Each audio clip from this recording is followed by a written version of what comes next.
Assalamualaikum warahmatullahi wabarakatuh. Alhamdulillahirabbil alamin wassalatu wassalamu ala asyrafil anbiya wal mursalin wa ala alihi washabbihi ajmain.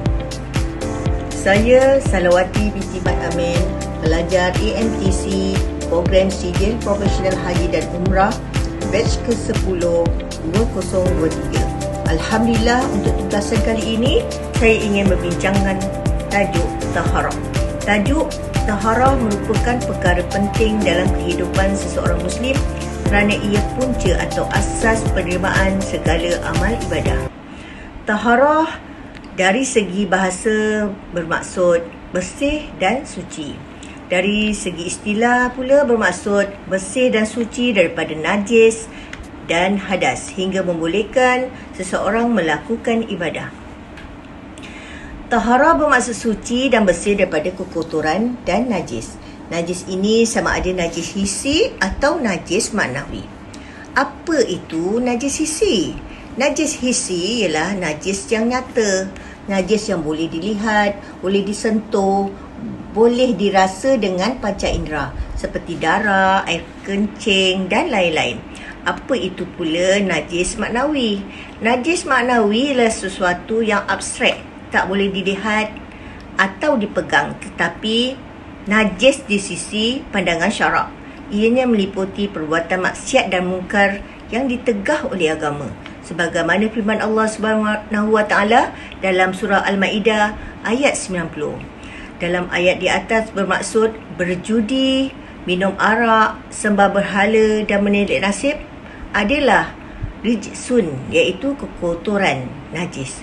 Kekotoran kenajisannya bukan terletak pada alat tetapi pada perbuatannya yang disebut sebagai najis, seperti perbuatan menilik nasib dan menyembah berhala. Itulah yang disebut najis maknawi. Kepentingan taharah dalam ajaran Islam. Islam agama yang suci, sangat mementingkan kebersihan dalam semua aspek sama ada sisi serta maknawi. Di dalam sepotong ayat, Allah Subhanahu Wa Taala berfirman, sesungguhnya Allah mengasihi orang-orang yang banyak bertaubat dan mengasihi orang-orang yang sentiasa mensucikan diri. Surah Al-Baqarah ayat 222. Innallaha yuhibbut tawwabin wa yuhibbul mutatahhirin.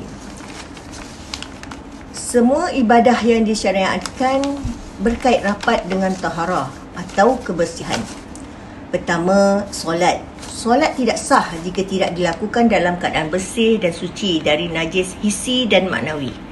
Najis maknawi contohnya bersolat dalam keadaan yang riak dan menunjuk-nunjuk kepada orang. Kedua, zakat. Zakat disyariatkan untuk membersihkan jiwa dan harta, membersihkan diri dari sifat kedekut. Ketiga, haji. Haji disyariatkan untuk mensucikan akidah dan syirik. Yang keempat, puasa. Puasa disyariatkan untuk membersihkan diri daripada akhlak-akhlak yang terkeji. Makna taharah dari sudut syarak, suci daripada najis hakiki dan najis hukmi. Menurut Imam Nawawi, taharah bermaksud mengangkat hadas atau menghilangkan najis atau yang semakna dan serupa dengan keduanya. Najis hakiki ialah najis yang kotor dan jijik pada pandangan syarak seperti darah, air kencing, nanah, tahi, mazi, wadi dan lain-lain. Najis hukmi pula ialah disebut sebagai hadas. Ialah sesuatu keadaan yang berlaku ke atas anggota badan yang menjadi penghalang kepada sahnya ibadah tertentu. Hadas terbagi kepada hadas besar dan hadas kecil. Hadas besar ialah perkara itibari yang berlaku pada seluruh badan di mana menghalang daripada solat dan perkara-perkara yang termasuk di dalam hukumnya. Mengangkat hadas besar, menghilangkan atau Mengangkat hadas besar adalah dengan mandi wajib atau tayamum.